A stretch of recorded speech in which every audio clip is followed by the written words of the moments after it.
Let me tell you, the moment I knew my second marriage was over, I was in Memphis with my son. We had gone to see a Warriors versus Grizzlies game. And while I'm there, my husband calls me and he tells me he wants a divorce. And baby, instead of being upset, I remember thinking in my head, say less. Because by that point, I had already checked out of the marriage.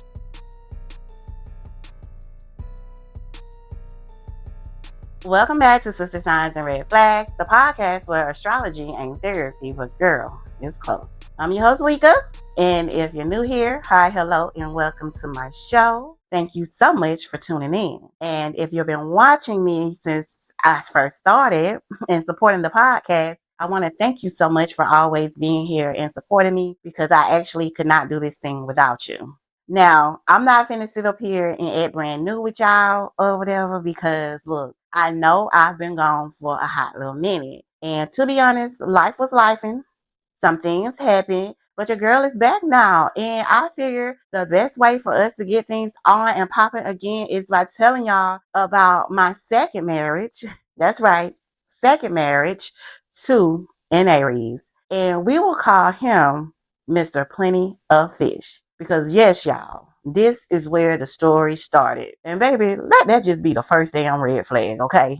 And I'm gonna be honest, I can't even remember exactly how me and Mr. Plenty of Fish first started talking, but I do know that we exchanged numbers and started texting and calling each other or whatnot. And to be 100% about it, I really wasn't all that interested in him at first because, I wasn't really attracted to him like that, but he was very much so persistent. And sometimes when a little men be persistent, you be like, okay, let me see what this all about or whatever. You feel me? So eventually he asked to take me out on a date and he drove to the city where I worked at the time and took me out to lunch.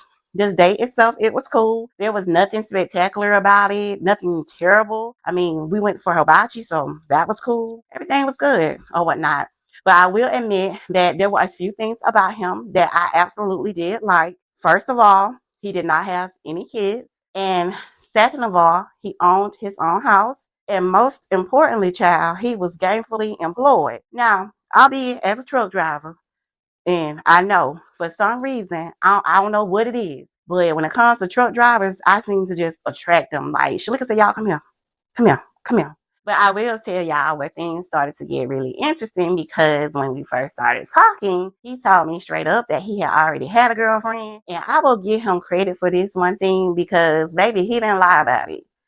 Some of these dudes, they'll tell you, I ain't got no girl, and the lady be sitting right there next to him. But he told me up front, and at the time, I actually appreciated that because a lot of people will lie to you just so that they can manipulate how you will move in the situation. Now, I don't really know if it was my little Gemini curiosity or that Cancer Venus of mine getting very territorial, or if it was just me being, quite frankly, young and a little bit foolish at the time. But clearly, baby, I was ready to find out what was what, okay?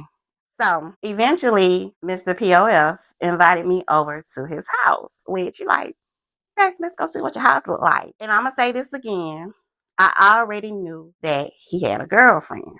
Okay, I already knew that. But when I got there, baby, the lady was over there sitting on the couch, just eating her popcorn and sipping her tea, child. And from what I remember, the lady, she was an older lady. She was older than the both of us, but she was just over there like she was visiting her good friend, right? And so, to say the very least, the energy in the house was interesting. And at some point that night, me and Mr. Plenty of Fish ended up going into the bedroom together. And girl, I'm not gonna lie to you, that's where we stayed at for the rest of the night, okay? Now, looking back because hindsight is 2020, that moment should have been another red flag because the boundaries in that little situation was already all over the place. Everybody knew what was going on, but nobody was really addressing it. And instead of stepping back and really evaluating what I had just stepped my little self into, baby, we just kept talking and baby, we kept dating. After a few months, things started moving pretty quickly.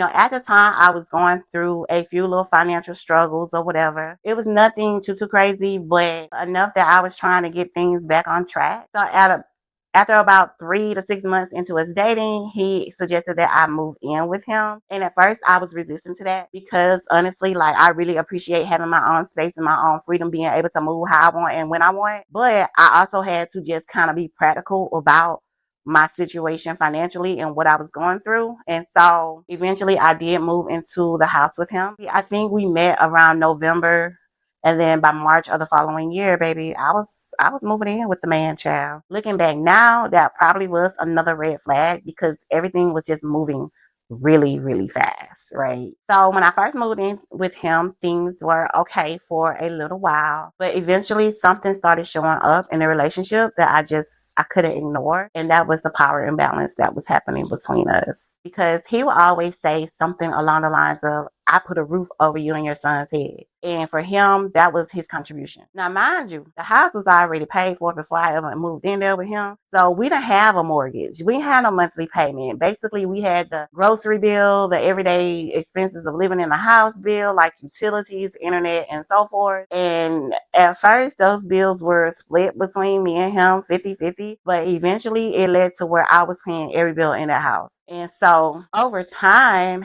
I started realizing that like we weren't building a partnership here. Like that's not what was going on. And that's when I started paying closer attention to everything else that was going on. I'm not gonna lie to you.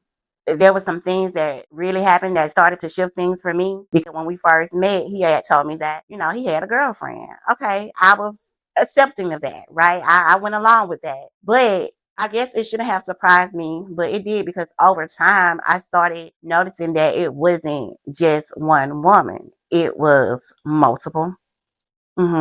Not just one, two, three, multiple. One of the ways that I was able to figure that out was through like his Facebook messages. One time he left his computer at the house, and girl, I'm a Gemini, I'm nosy as hell, bitch. Don't leave nothing around for me, okay? I got on the computer and he was logging to his Facebook, and I saw the other conversations that he was having with other women. And baby, he was setting up meetings and talking about what he called massages or whatever. And at first, I didn't really understand what that meant because in my mind, I'm thinking a massage is a massage, but girl, his version of a massage and my version were not the same. Okay. But y'all, that's when it hit me. This wasn't just a man with bad boundaries. Okay. This was a man who had no intention of being faithful whatsoever. And the crazy part is, this wasn't even hidden. It was almost like this was just who he was. And I had to make a decision. Number one, either I accept it or I start paying attention. And once I saw that for what it was,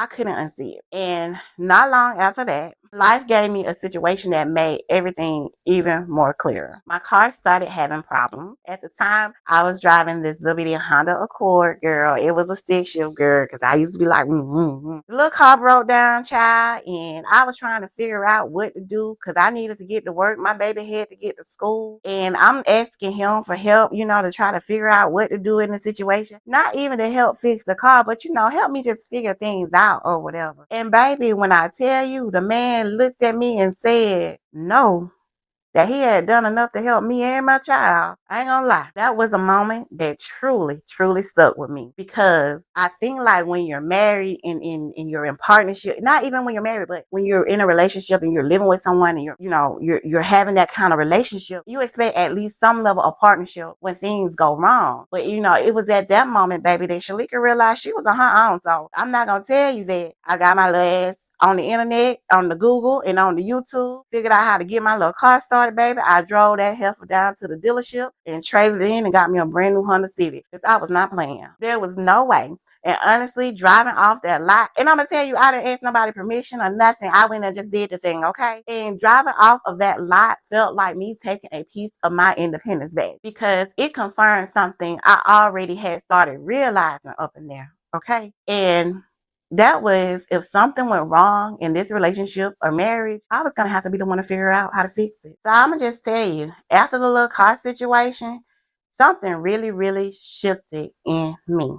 Okay. Because it wasn't even just about the car at that point. It was actually like what that moment represented. It showed me that when things got hard, there was no one that I could lean on. And once that realization set in, the relationship started changing. We stopped being close. We stopped being affectionate. I stopped cooking and started doing DoorDash. And at some point, we weren't even sleeping in the same room anymore. And so when you get to that point in a marriage, baby, it's already over. At that point, we weren't even pretending anymore. We were just living in the same house and living two completely separate lives at that point. And honestly, that's when I started thinking to myself, baby, I can do bad by myself. And I damn sure can do better by myself. Okay. And here's the crazy part. Like, even with all of that going on, I told you we were dating, we moved in, still ended up getting married. For Mr. Plenty of Fish, being married was kind of like, I'd never done it before, so why not do it? But I'm gonna keep it a book with y'all. I didn't marry Mr. Plenty of Fish for love, baby.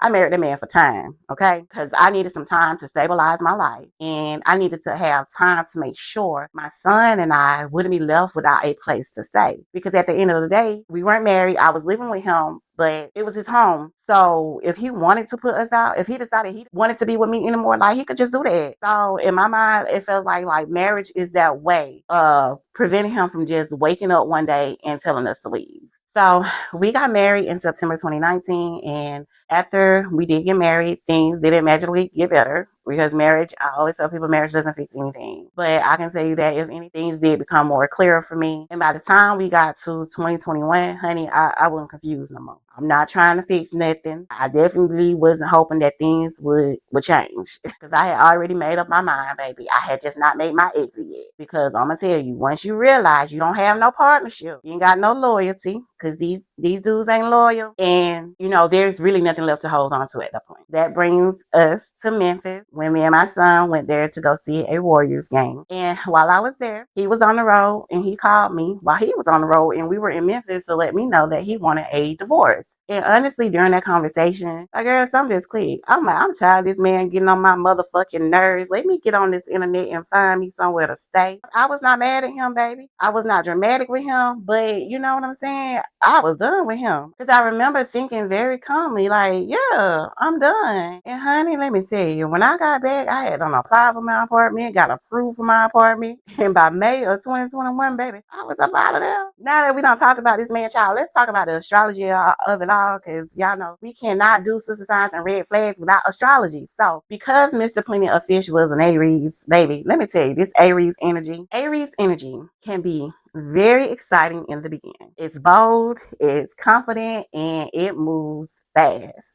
Aries is the type of energy that will pursue you, choose you, and make you feel like, okay, this might actually be something. Here's the part that some people don't talk about and some people just don't know, okay? Aries is ruled by Mars, and Mars is about action, desire, and instinct, and sometimes impulse. When Aries is operating in its higher energy, it looks like leadership, protection, passion, and going after what they want, right? But when Aries is operating in its shadow, honey child, boo-boo, that same energy can turn into selfishness, impulsive decisions, lack of accountability, and doing whatever the hell they want, regardless of how it affects other people. And for me, that's exactly how it showed up. Because this wasn't just a man who moved fast, but this was also a man who moved how he wanted, did what he wanted, and expected the relationship to adjust around him. Not adding the fact that he was a truck driver, which already comes with a certain level of independence and freedom, and all of that just amplified everything. Because now you've got Aries energy that already values independence and a lifestyle that gives it even more freedom to move how it wants. And if that energy isn't grounded, that's how you end up with multiple women, blurred boundaries, and a relationship that never really had structure to begin with. Because, baby, honestly, Aries does not like to be controlled, but when it comes to relationships do require consideration. And so when you discuss me, y'all already know I'm a Gemini sun with a Cancer Venus. So mentally, I'm curious. I observe things. I ask a lot of questions, maybe too many questions. But when it comes to my emotional expectations and cadence, baby, I need security. I ain't gonna bullshit you. I need consistency, and I need to feel like I'm in something that's actually being built with me and not around my ass, okay? And so over time, those two energies, they stopped aligning because Aries wanted independence. And honestly, my Gemini eventually started connecting the dots. And baby, once Gemini starts connecting them dots, girl, it's a wrap, because I'm going to see everything for exactly what it is and not what you want it to be. So here's what we learned today, class. If someone keeps reminding you that they put a roof over your head, it is absolutely a power play instead of a partnership. And if you're the one solving every problem in the relationship, you might as well solve the biggest one and just leave. Now, looking back, the biggest lesson I learned from that marriage is simple. Baby, partnership matters. Marriage isn't just about sharing a house, and it's absolutely about being able to depend on someone when things go left. And once I realized I was already solving every problem by myself, baby, I'm gonna tell you again, I figured I might as well just be by myself. Hey, so y'all, that's today's red flag dating story. If you enjoyed this episode, make sure you hit the like, comment, and subscribe so you don't miss what's coming next. And remember to stay cute, stay petty, and be safe out there. Bye.